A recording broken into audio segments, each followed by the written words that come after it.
Hello, good evening. It's a lifelong honour to be here at whatever this is. My name's Paul Sinha, and as you said, once a week I appear on an ITV tea time quiz show called The Chase, on account of being the 14th ranked quizzer in the world. And one of several people that sit at the top of a ladder, and we have nicknames based on what we bring to the show. A woman called Anne Hegarty, known as the Governess, because she's bossy and cruel.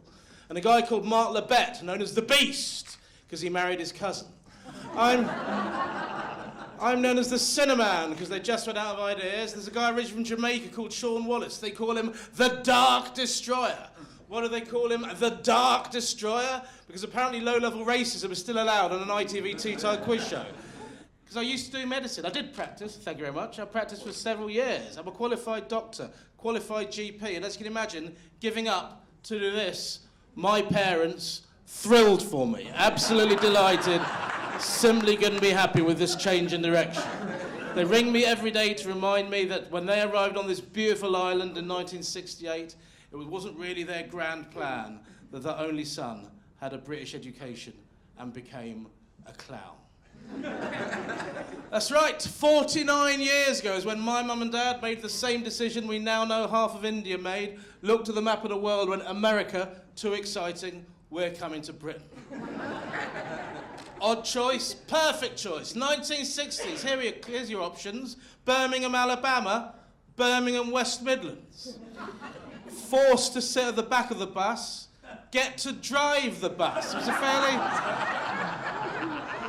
a fairly natural choice, I think you'll agree. But there's more. I've got a whole load of cheap comedy stereotypes to bring to the comedic party this evening. As in addition to being a British Asian quiz doctor, I am an openly gay man, and it's a great life being the only openly gay British Asian qualified doctor and competitive quizzer on the United Kingdom comedy circuit.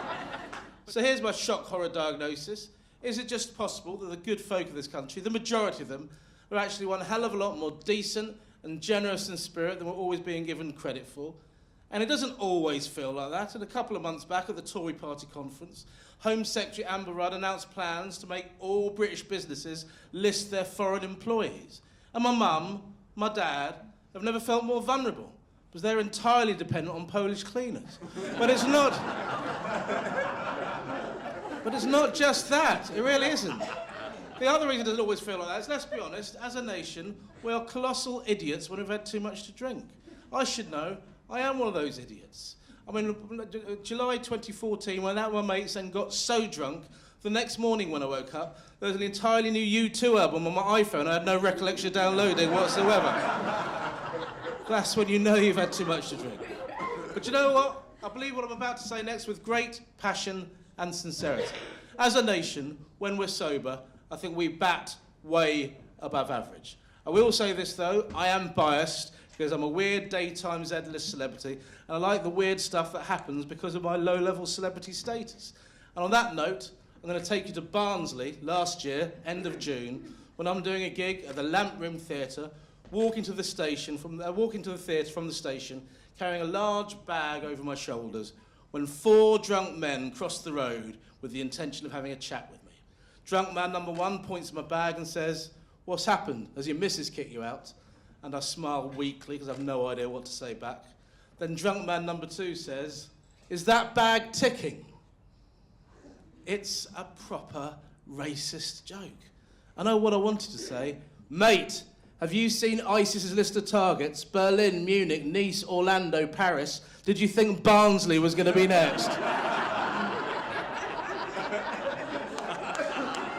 Even the most rudimentary analysis suggests that ISIS are trying to destroy Western civilization, not kickstart some much-needed urban regeneration. And guy number 3 said the most unexpected thing anyone's ever said to me in context, which was, "Wait a second, can I get a selfie with you?" I'm confused, his mates are bewildered, and one of them goes, "What's going on?" And the guy goes, "Do you not know who this is? It's the Cinnamon off The Chase." And guy number 2, God's honest truth, says, "Oh, sorry, mate, I wouldn't have been racist if I knew who you were." I've recently downloaded that new smartphone app that gives you the location of single middle-aged Asian men in the area. It's called Uber. It's absolutely brilliant.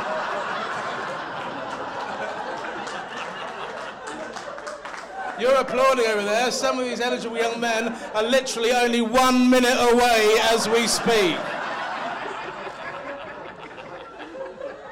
Thanks for giving me the chance to perform here. You've been absolutely lovely. I've been Paul Sinha. Thank you very much. Good night. Thank you.